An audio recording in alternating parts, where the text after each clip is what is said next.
ela juntos? Esta é a minha Bíblia, a palavra de Deus. Eu sou o que ela diz que eu sou. Eu tenho o que ela diz que eu tenho. Eu posso fazer o que ela diz que eu posso fazer. Hoje serei tocado pela palavra de Deus. Eu audaciosamente confesso que a minha mente está alerta, meu coração está receptivo, eu estou pronto para receber a incorruptível, a sempre viva palavra de Deus. Nunca, nunca, nunca. Ó Deus e Pai, que nesta noite o Teu Santo Espírito capacite-nos a trazer a Tua mensagem e que o homem esteja por trás da cruz de Cristo e o que o Teu Santo Espírito ministre a cada um aquilo que está proposto pelo Senhor, em nome de Jesus. Amém. Mateus, capítulo 16, versos 13 a 16. Conhecer a Deus. Conhecer a Deus. Mateus 16, do 13 ao 16.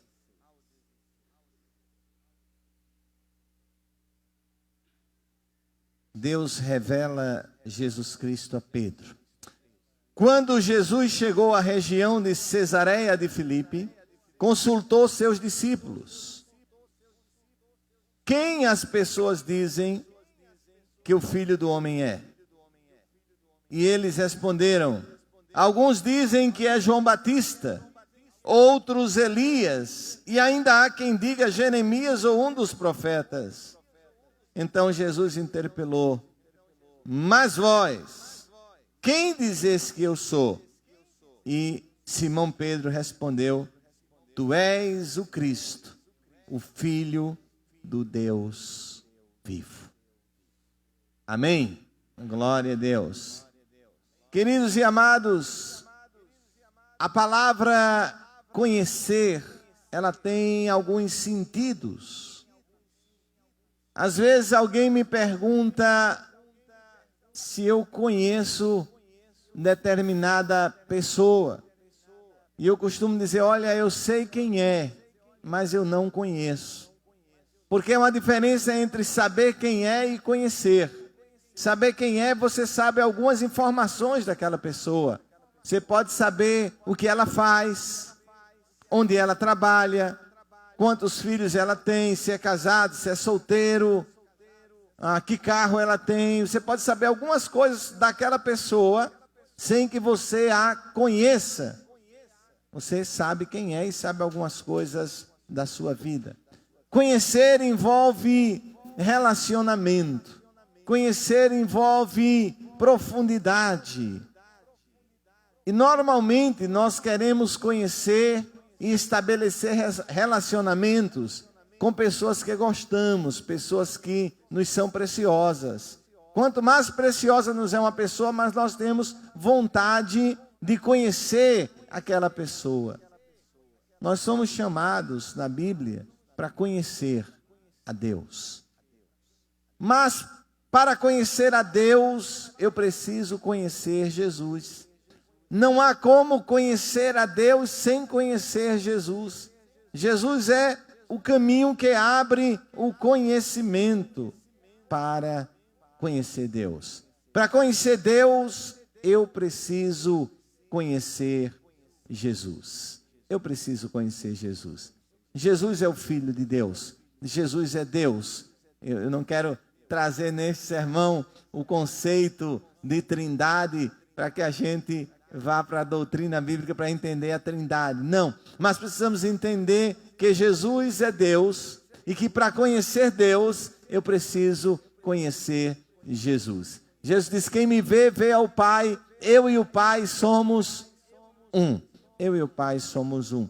Mas Jesus diz na sua palavra que ele é a fonte de vida. Lá no Evangelho de João, no verso 17, no capítulo 17 e no verso de número 3, nós vemos uma expressão de Jesus em relação ao Pai. Ele diz: e a vida eterna é esta, que te conheçam a ti, o único Deus verdadeiro, e a Jesus Cristo que me enviaste.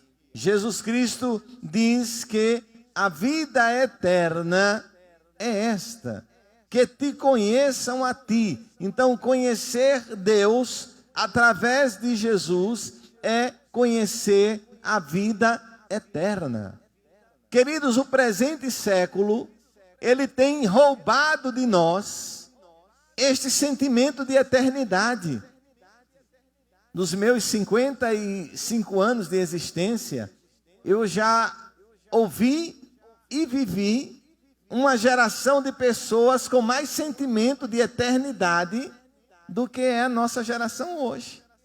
Não sei se isso é só uma impressão minha ou se os demais irmãos têm esse sentimento. O homem dos nossos dias é um homem que está muito arraigado, plantado aqui. Ele está muito voltado para aqui, para este tempo, para esta vida, para as coisas do presente século. É um homem que não está tão preocupado com a eternidade. Cânticos que falam de vida eterna, atuais, nós quase não ouvimos. Cânticos que nos perguntam: onde passarás a eternidade? Cântico que nos diz: prepara-te para encontrares com teu Deus. Nós quase não ouvimos. Eu amo as canções do nosso tempo, são lindas, canções de adoração, belíssimas, mas elas refletem, o cântico ele reflete o estado do ser humano, o pensamento do ser humano. O ser humano passa para a poesia aquilo que está expresso no seu coração. E, meus irmãos, essa é uma característica da era em que vivemos. É uma era onde o homem está no centro e ele está voltado para o tempo aqui e agora. É um homem que tão somente quer viver o presente. E o que nos preocupa é que este homem não só não fala na eternidade, como também não se preocupa com a eternidade, como também não está nem aí para a eternidade. Essa é uma outra verdade estarrecedora. Para ele, tanto faz para onde ele for após a morte. Ora, que quando adolescente, uma das coisas que mais mexia comigo era onde eu iria passar a eternidade. Essa pergunta mexia comigo. Eu tremia, porque a Bíblia diz que há um lugar de sofrimento, há um lugar eterno. E eu pensava: meu Deus, o que é uma eternidade? É algo sem fim. E se eu não for para onde Deus preparou, e se eu não for para o céu, o que é que vai ser de mim numa eternidade, longe de Deus, em tormento e sofrimento, sem jamais poder sair de lá? E Aurice, eu confesso que isso mexia comigo, me perturbava. Até o momento que você entrega-se completamente a Jesus e o sentimento de tranquilidade vem ao seu coração. Porque Jesus é a fonte de vida eterna. Mas Jesus, ele traz a verdadeira paz. Lá em João 14, 27, ele diz: deixo-vos a paz. Mas a paz, o homem deste século, ele está preocupado. A paz, o homem desse século deseja ter. Talvez uma das frases mais usadas: eu quero viver em paz. Talvez os casais citam muito esta frase para o outro: olha, eu quero estar em paz, me deixa em paz, me deixa quieto, eu quero ter paz. Paz. Jesus disse: deixo-vos a minha paz. Para conhecer Deus, preciso conhecer Jesus. Jesus, ele é a fonte de vida eterna. Jesus é a verdadeira paz. Jesus liga o homem a Deus. Eu sou o caminho, a verdade e a vida, disse Jesus, e ninguém vai ao Pai, a não ser por mim. Ninguém. Jesus estava dizendo, olha, não tem como chegar a Deus sem passar por mim. O caminho para Deus sou eu, porque eu sou não só o caminho, mas eu sou também a verdade. E não apenas a verdade, eu também sou a própria vida. E que vida Jesus está falando? Jesus não está falando da vida biológica, mas Jesus está falando do sopro de vida, da vida eterna, da eternidade que Deus colocou no homem. E Jesus diz, eu sou a verdade, eu sou a vida. Eu posso saber de tudo isso e ainda assim não conhecer Jesus. Eu posso saber que Ele é o caminho. Eu sei que Jesus é o caminho. Eu sei que Jesus é o Filho de Deus. Eu sei que Jesus é a verdade. Eu posso saber de tudo isso e ainda assim não conhecer Jesus. Jesus pergunta aos seus discípulos, o que dizem? O que é que estão dizendo por aí a respeito de mim? Vamos ver quem me conhece. E os discípulos começaram a dizer, olha Senhor, alguns estão dizendo que o Senhor é Elias. Outros estão dizendo que o Senhor é João Batista. Outros Jeremias, ou tantos profetas. E aí Jesus se vira para os discípulos e diz, e vocês, meus discípulos, quem vocês dizem que eu sou? Irmãos, aqui não vai nenhuma profundidade teológica, mas apenas reflexão de um leitor da Bíblia. Eu tenho a impressão que os outros discípulos temeram em dar a resposta. Temos alguns professores aqui, e sabe que às vezes, quando faz uma pergunta à classe, a classe, quando não está bem segura da resposta, ela hesita. Não é? Hesita. Vem a pergunta aí. Os discípulos parece que hesitaram, porque eles não hesitaram na primeira pergunta. Veja, quando Jesus pergunta aos discípulos, quem dizem os homens que eu sou? A Bíblia diz, e eles responderam. Eles responderam, todos os discípulos. Alguns dizem que é João Batista, outro Elias, houve segurança para essa resposta. Mas quando Jesus pergunta, e vocês? Quem dizem que eu sou? E aí só Pedro. Senhor, Tu és o Cristo, o Filho do Deus vivo. Sabe qual a impressão que eu tenho aqui, irmãos? É que discípulo que tinha mais profundidade de relacionamento com Jesus, neste momento, o discípulo que mais conhecia a verdade neste momento, era Pedro. Por isso ele declara, Tu és o Cristo, o Filho do Deus vivo. Para conhecer a Deus, eu preciso conhecer Jesus. E você pode perguntar, pastor, por que conhecer a Deus? Por que eu preciso conhecer a Deus? Eu queria lhe dar algumas razões porque você precisa conhecer a Deus. Primeiro, Deus é o nosso Pai. A Bíblia diz, a todos quantos o receberam, deu-lhes o poder de serem feitos filhos de Deus, a saber os que creem no seu nome. Primeira coisa é que Deus é Pai de todos. Deus não só é Pai de alguns. Deus é Pai de todos. Todos são filhos de Deus. Uns filhos que Deus criou, adotou, mas ainda tem uma carência do registro. E o registro vem quando recebemos Jesus. Mas a todos quantos o receberam, deu-lhes o poder de serem feitos filhos de Deus. Né?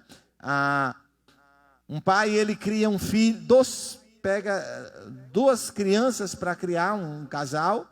E a uma criança, este casal vai no cartório e faz os registros civis daquela criança. E aquela criança passa a ter agora alguns direitos. E um direito que aquela criança tem é o direito de herança, porque ela tem um registro. Mas o outro foi criado da mesma forma, mas não teve o registro. E aquele que não teve o registro, ele não tem legitimamente o direito de herança. Deus é Pai. Devemos conhecer a Deus porque Ele é o nosso Pai. Devemos conhecer a Deus porque Ele nos criou. E devemos conhecer a Deus, já foi dito aqui nesta noite, porque Ele nos ama. Olha, esta mensagem é tão forte. Deus nos ama. E essa mensagem é tão forte. Não é simplesmente porque Deus nos ama, mas é porque Deus nos ama sem qualquer condição. O amor de Deus é incondicional, irmão Antoniel. O amor de Deus é incondicional. Ou seja, Deus não vai olhar para mim e estabelecer condições para me amar. Ele me ama. E é interessante porque às vezes tem algumas pessoas que a gente não ama. Ou não tem afinidades. Porque a gente, não gosto de fulano por causa disso. Mas o amor de Deus, ele não é assim. Deus não vê como vê o homem. O homem vê o exterior, Deus, porém, vê o coração. Aquilo que está guardado no íntimo. E mesmo vendo o que está guardado no íntimo, eu tenho certeza que às vezes Deus não vê algumas coisas boas. O salmista diz: Senhor, tu me sondas e me conheces o meu deitar, o meu levantar. Tu sabes como eu sou. Mesmo assim, Deus nos ama. E esta mensagem do amor de Deus é tão forte. E o que acontece quando eu conheço a Deus? Olha, nós vimos que para conhecer a Deus eu preciso conhecer Jesus. Vimos por que conhecer a Deus, porque Ele é o nosso Pai, porque Ele nos criou, porque Ele nos ama. E o que acontece quando eu conheço a Deus? Primeira coisa que acontece quando nós conhecemos a Deus é que nós temos o desejo de conhecê-lo mais. Diferentemente daquela frase que diz: quem te conhece não quer mais saber de você, né? Quem te conhece não quer caminhar com você. Quem te conhece que te compre. Quem não te conhece que te compre, né? Quem te conhece não quer nem de graça. Essa é a frase, né? Quem te conhece, quem não te conhece que te compre. Quem te conhece não te quer nem de graça. Essa é a frase. Mas a verdade é que Deus nos ama mesmo nos conhecendo. Que amor maravilhoso. Aleluia. Então, o que acontece quando eu conheço a Deus? Veja que conhecer não é saber quem é. Conhecer não é saber o que faz. Conhecer é ter relacionamento. Quanto mais você conhece, mais você quer conhecer o Senhor. Quanto mais você conhece, mais você é transformado. Olha que coisa maravilhosa. Quanto mais eu me aproximo de Deus, quanto mais eu conheço a Deus, mais eu sou transformado. E quanto mais eu sou transformado, mais eu experimento a vontade de Deus. E a vontade de Deus é boa, agradável e perfeita. Conhecer mais a Deus. Você conhece a Deus? Onde eu encontro sobre Deus para conhecê-lo? Pastor, onde eu encontro sobre Deus sem conhecê-lo? Na internet? Vai encontrar muita coisa sobre Deus, mas o que você vai encontrar lá foi tirado daqui. Então, melhor do que você ir para a internet é você ir para cá, porque a internet já tirou daqui. Então, você conhece a Deus na sua palavra. É na sua palavra que você vai descobrir que Deus é eterno, que Deus é misericordioso, que Deus é santo, que Deus é justo, que Deus é soberano, que Deus é onisciente, onipotente, é onipresente, que Deus nos ama. Está tudo na sua palavra. Onde conhece a Deus? Orando. A Bíblia diz que a oração revela a Deus, aquele que está orando. Onde conheço a Deus? Vivendo em espírito. O que nos impede de conhecer a Deus mais? Tantas coisas, mas eu escolhi 3. Primeiro, a falta de prioridade. Nós priorizamos tantas coisas e não priorizamos conhecer a Deus. Na hora de parar para conhecer a Deus, falta tempo. Entra o corre-corre da vida. Entra a correria. Interessante é que sobra tempo para tanta coisa. Mas não sobra tempo para conhecermos a pessoa mais importante da nossa existência. Muitas vezes um casal, quando está apaixonado, um olha para o outro e diz: sem você eu não vivo. Né? Sem você eu não vivo. Olha, o sol não brilha, as estrelas... Está nessa fase, né? Amém. O sol não brilha, as estrelas ficam tudo fora de lugar, chega o desânimo, sem você eu não vivo. Olha, nessa fase é maravilhosa. Aproveita. Mas na realidade nós devíamos dizer: sem Deus eu não vivo. Sem Deus eu não posso viver. Porque Deus é a razão da minha existência. E a pessoa que você tanto ama, foi Ele que a colocou no seu caminho. A falta de decisão. Precisamos decidir conhecer a Deus. A gente precisa decidir conhecer alguém. Eu decido que eu quero conhecer Deus mais e mais. E a terceira coisa é que precisamos escolher os valores verdadeiros. Temos escolhido para nossas vidas valores que não são os valores verdadeiros. Os valores eternos. Temos trocado os valores eternos por valores efêmeros, valores temporais, valores que se vão de forma tão fugaz. Deus tem os verdadeiros valores para as nossas vidas. Convido você a ficar de pé nesse instante. Nós estamos concluindo esse momento.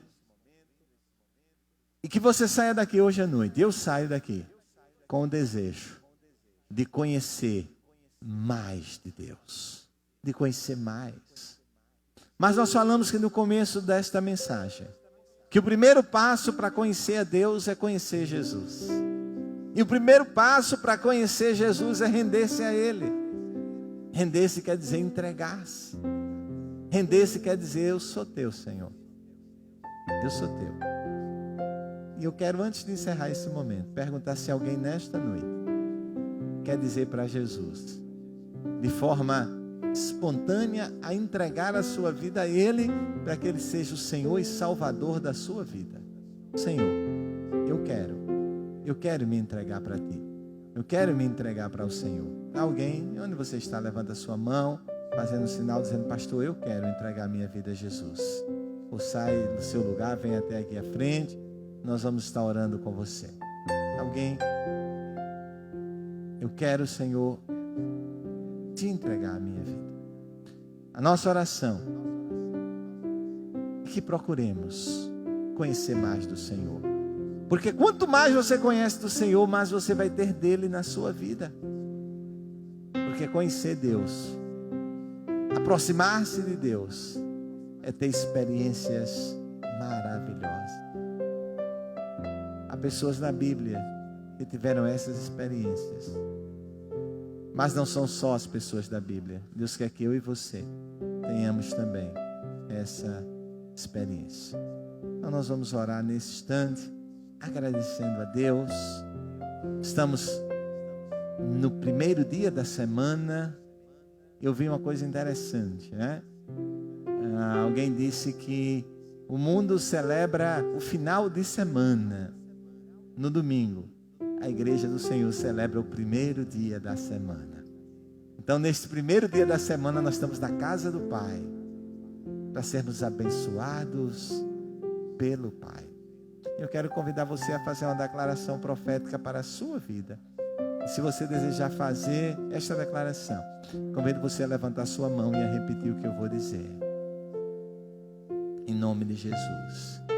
Diga assim: eu profetizo para a minha vida e para toda a minha casa, que esta semana será de bênçãos de Deus, que esta semana será de notícias boas, de esperança, de fé e de conhecimento de Deus.